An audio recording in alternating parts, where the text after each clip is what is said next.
Alors, on a encore un petit peu de temps pour quelques questions, quelques précisions. Ouais.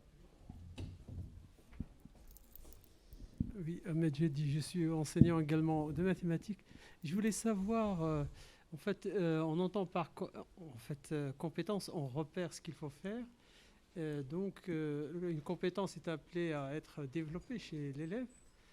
Euh, alors, quel est le rapport, par exemple, à l'intuition? Parce qu'on sait que l'intuition, on ne découvre pas que par la logique, mais aussi par l'intuition. Et puis, autre chose, quel est le lien avec l'approche méthodologique telle que ce qu'a fait Poleya? Est-ce qu'il y a un lien ou pas? Voilà. Autrement, par rapport aux disciplines, je trouve que les savoirs sont, pour raison donc, d'enseignement, ont été découpés, hein, le français, les mathématiques, la physique.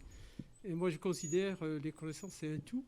Je dis toujours aux étudiants, il faut lier même l'approche d'apprentissage dans toutes les disciplines, parce que, notamment en sciences, on a la méthode déductive, expérimentale, puis historique, qui peut être utilisée dans les apprentissages. Merci.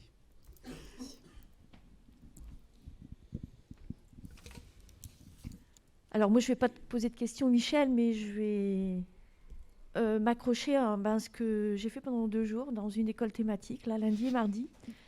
Nous avons fait de la praxéologie, du logos, donc nous avons appliqué la TD, et on a regardé un objet commun en physique et maths, c'est les équations différentielles. Et on s'est aperçu que les pratiques étaient complètement différentes en termes de technique. Et donc, on a fait ça parce que, justement, pour mettre en valeur quels sont les obstacles que peuvent avoir les étudiants ou qui vont étudier le même objet, finalement, dans différentes disciplines. Et quand on regarde effectivement les référentiels, on n'a pas du tout ça. On a des pratiques qui sont différentes et elles sont différentes. Voilà. On aborde les problèmes de façon diversifiée. Et c'est ça qui fait d'ailleurs la richesse. Je rappelle quand même qu'en licence de physique, on a aussi des mathématiques. Et donc, ce travail entre les disciplines est extrêmement important pour établir des compétences qui ressemblent à quelque chose par rapport à ce qu'on peut trouver dans les référentiels. Je prends par exemple la licence de physique, tu es parti sur les maths, mais oui. La physique, c'est pareil. Oui. on a autant un référentiel qui ne tient pas la route. Voilà. Donc, c'était un témoignage. Très bien. Peut-être quelques éléments de réponse, Michel et puis... Oui, bon. Sur l'intuition, de mon point de vue, une intuition, ça se construit. C'est-à-dire que souvent, on va dire, non mais là, vous avez une astuce, il fallait la voir. Et de fait, quand on regarde l'astuce en question, c'est un bout de technique qui est utile dans plein d'endroits et que nous, en tant que professeurs, on connaît, en tant que mathématicien professionnel, on connaît, mais qu'on ne met pas forcément en mots, qu'on n'a pas forcément identifié, et que donc les étudiants... Alors après, il y a ceux qui arrivent à le découvrir par eux-mêmes et ceux qui n'y arrivent pas. Et donc, ceux qui arrivent à découvrir par eux-mêmes, on va dire, ils ont de l'intuition. Et puis ceux qui n'y arrivent pas, on va dire, eux, ils n'ont pas d'intuition. Mais moi, ça me gêne beaucoup parce que, a priori, en licence de maths, il faut que je sorte le maximum d'étudiants parce qu'on a besoin de mathématiciens. Et si je ne peux pas leur dire... si je leur dis, tu n'as pas d'intuition, je ne peux pas t'apprendre à avoir de l'intuition, pour moi, c'est un problème en tant qu'enseignante. Donc, j'essaye de voir comment je peux, dans ce que je leur ai donné à faire, s'il y a un truc que je n'arrive pas à mettre en mots, j'essaye de travailler pour voir comment je peux arriver à leur donner l'idée d'aller passer par là, la prochaine fois, sur un autre type de tâche proche, mais qui ne sera pas exactement le même. Donc ça, c'est un aspect. Et sur la question de l'articulation entre les savoirs, oui, je suis bien d'accord. Il y a des grandes questions. Par exemple, comment modéliser un phénomène. On a, d'accord, on prend des phénomènes physiques, on peut prendre des phénomènes économiques, on peut prendre des phénomènes historiques, on peut prendre, etc. Et effectivement, on peut collaborer pour travailler à ce genre de choses. Là, j'ai fait des choses dans le temps imparti, très limité, mais c'est aussi un choix. C'est-à-dire que, est-ce qu'on veut collaborer ou est-ce qu'on ne veut pas collaborer? D'accord. Ça, c'est un choix à faire d'un point de vue pédagogique. D'accord. Des équipes pédagogiques aussi. Après, il y a des endroits où on est un peu obligé. Par exemple, notre collègue là, qui va nous parler de l'enseignement professionnel cet après-midi, quand on est prof de lycée professionnel de mathématiques et de sciences, eh ben, le rapport qu'on va construire aux équations différentielles, si c'est encore enseigné, je n'ai pas les programmes très en tête des lycées professionnels en ce moment, ben, on va construire le même en maths et en physique parce que ce sera le même prof. D'accord. Ce qui n'est pas pareil quand on a deux profs, effectivement. Bonjour, merci. J'avais une question. Alors, je sais que tu nous as dit que l'évaluation, il faudrait y passer une journée, mais je vais quand même poser une question sur l'évaluation. J'ai l'impression que les approches par compétences, elles nous poussent à expliciter des référentiels de compétences immenses et finalement avec une attente institutionnelle où on nous demande d'évaluer tout ce qu'on enseigne, d'une part, ce qui n'est pas le cas de ce qu'on fait, c'est-à-dire qu'on assume, enfin en tout cas, nous en mathématiques, on assume qu'à la fin de l'année, quand on fait un examen, on va évaluer un petit peu, tirer au sort un certain nombre de choses du programme, mais on ne va pas chercher à fabriquer des examens ou des évaluations qui évaluent exactement tout ce qu'on pourrait mentionner dans un référentiel de compétences, et on assume ça, et que ces référentiels sont peut-être autre chose qu'une liste de choses qu'il faut absolument évaluer et qu'on utilise mal. Enfin, c'est ce que m'évoque un peu ce que tu nous montres. Et aussi, par ailleurs, les grandes compétences de fin de licence que tu nous montres, moi j'ai l'impression aussi qu'elles annoncent des choses qu'on prétend enseigner et qu'en fait on n'enseigne quasiment jamais ou pas toujours. Et quand on les enseigne, souvent comme c'est des... Alors tu as parlé de genre de tâches, ces grands genres de tâches, en fait on ne les enseigne pas, j'ai l'impression. On fait des projets, c'est ce que tu as montré, on fait des projets, on met nos étudiants en situation de le faire, mais à aucun moment on leur enseigne comment le faire, et à la fin, ça on l'évalue, par exemple quand on évalue des projets ou des mémoires, et on les évalue sur des choses qu'on ne leur a pas apprises à faire, en disant, et je me pose la question si finalement cette approche avec les compétences que tu nous montres, elle ne nous pousse pas à faire beaucoup de sélection sociale, puisqu'on évalue des tâches qu'on n'a pas enseignées, ça veut dire qu'on évalue le fait que les étudiants ont appris tout seuls ou savent déjà faire certaines choses, comme par exemple organiser un rapport de stage, structurer un rapport de stage, etc. Donc ça, sur l'évaluation, je trouve que ça pose vraiment des questions sur est-ce qu'on doit tout évaluer et est-ce qu'on n'évalue pas des choses qu'on n'enseigne pas avec ces grandes compétences. Je peux répondre. Je suis d'accord avec ce que tu dis, au bémol près que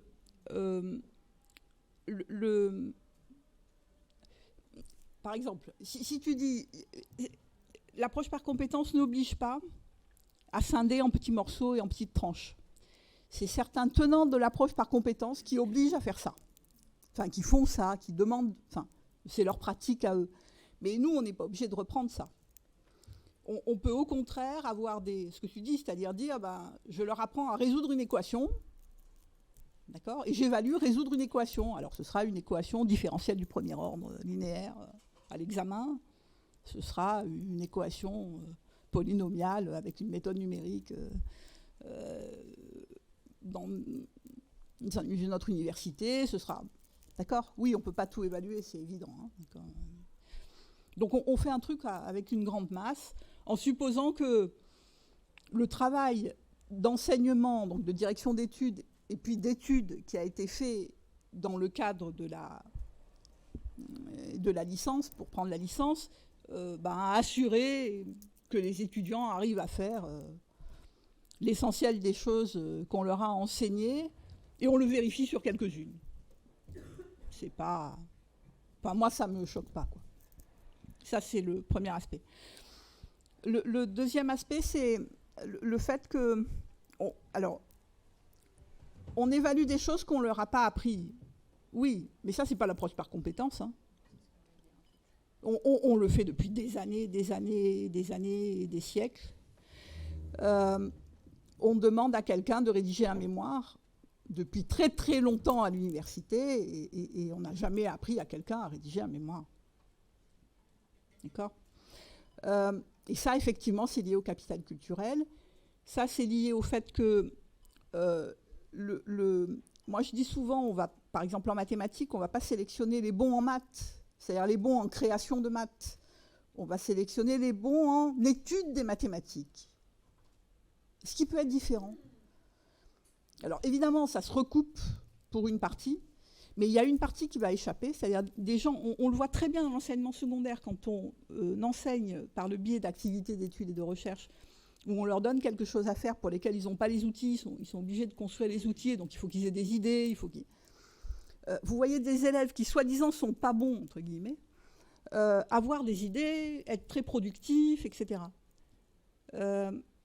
Mais ce n'est pas eux qui vont avoir 18 à l'interro. Hein.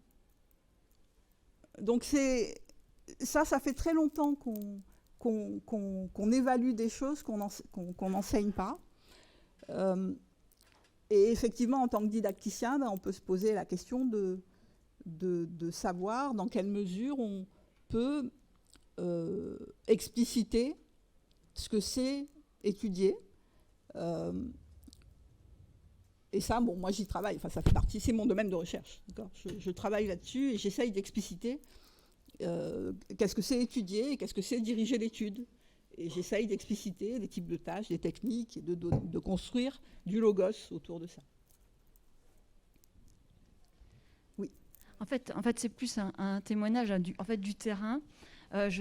J'apprécie vraiment la façon dont vous parlez de l'approche par compétences en mathématiques, qui en plus pour moi, qui a accompagné des équipes à l'approche. Alors je dirais pas approche par compétences, je dirais une approche programme qui vise une poursuite d'études, donc dans des licences, on va dire. Et j'ai eu beaucoup de mal avec les collègues mathématiciens, évidemment. Moi, j'ai dirigé une licence de physique-chimie, ça a été beaucoup plus simple. Et là, je me suis heurtée avec les mathématiciens et j'ai compris que ça serait très difficile par la conception même qu'ils avaient de leur discipline. Et ce que je voulais témoigner, c'est exactement ce que vous disiez, c'est qu'en ayant accompagné cette licence de physique-chimie dans une approche programme qui vise le développement de compétences de poursuite d'études, on va dire, ça a pris quand même plusieurs années. Hein. Et on s'est rendu compte que justement, les compétences qu'on avait, les cinq, pas plus, macro-compétences qu'on avait formulées, permettaient de ne plus évaluer ce qu'on n'avait pas enseigné. C'est-à-dire justement tout ce capital culturel, rédaction d'un rapport de TP, toutes ces choses-là qui n'étaient l'affaire de personne, mais qui étaient quand même évaluées. Hein, et donc on a mis en évidence le fait qu'il y avait des choses qui étaient évaluées, mais pas enseignées du tout. Et c'était un travail d'équipe pédagogique. Et après, ce que j'avais envie de dire, c'est que finalement, moi qui ai accompagné cette licence, en tant qu'enseignant-chercheur en physique, ce que je peux dire, c'est que ce qui était intéressant pour nous, ça a été non pas le produit final, mais plutôt le processus, et qui a permis, par exemple, qu'en mathématiques et en physique, on s'accorde sur la façon dont on allait enseigner les équations différentielles du second ordre. C'est-à-dire qu'on allait peut-être prendre en mathématiques des exemples où on arrête d'appeler ça F et X, et plutôt Q et T, bref. C'est-à-dire que, mais après, comme vous le disiez, c'est micro. C'est vraiment au point de vue pédagogique qu'il faut arriver, qu'il y ait un accord entre les deux enseignants concernés. Voilà. Et j'avais juste je vais me permettre aussi quelque chose. Sur l'intuition, moi, je retiens la définition sur la compétence un peu de Tardif, savoir agir complexe, qui repose sur la mobilisation de ressources internes, externes, dans une situation bien donnée. Et pour moi, justement, l'intuition, ça faisait partie de ressources internes d'un individu qui peut-être a fait des liens entre plusieurs connaissances dans différentes disciplines. Voilà. C'est un témoignage purement personnel. Merci.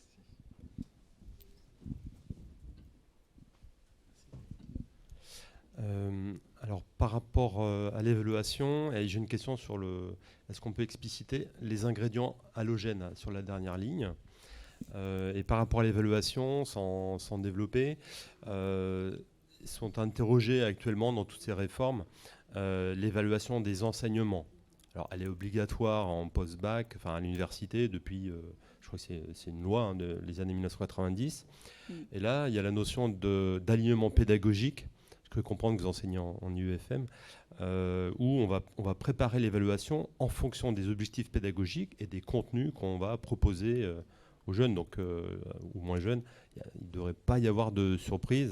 Donc attention, l'évaluation des enseignements, plus ou moins directement des enseignants, va peut-être être développée, ça dépend du prochain quinquennat. Donc voilà, la question c'est qu'est-ce que c'est que les ingrédients halogènes? Merci.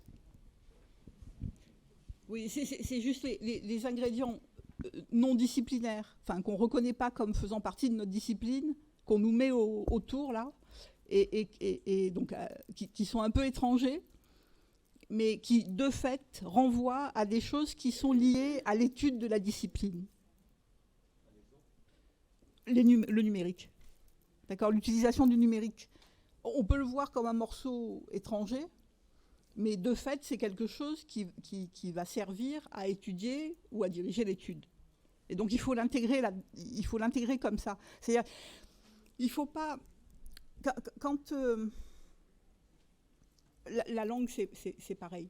Je ne dis pas qu'il ne faut pas d'enseignement de langue française, par exemple, à l'université. Hein. Ça peut être utile pour un certain nombre d'étudiants.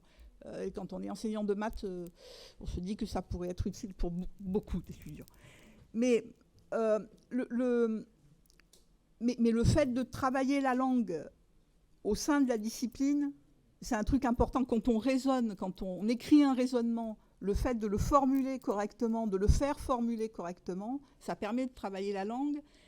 Et donc, du coup, de ne pas donner des heures à l'enseignement de la langue. Je suis désolée pour les collègues qui enseignent la langue française à l'université, et de restituer des heures d'enseignement aux disciplines. Et en plus, ça permet aux étudiants d'avoir un rapport construit de manière très différente à la discipline en question.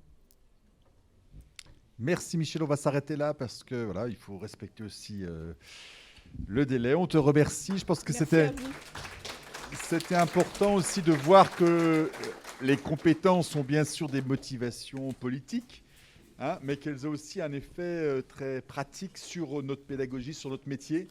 Voilà, et à travers les concepts que tu nous as présentés, je pense qu'on a des outils pour aller plus loin. Merci. Merci.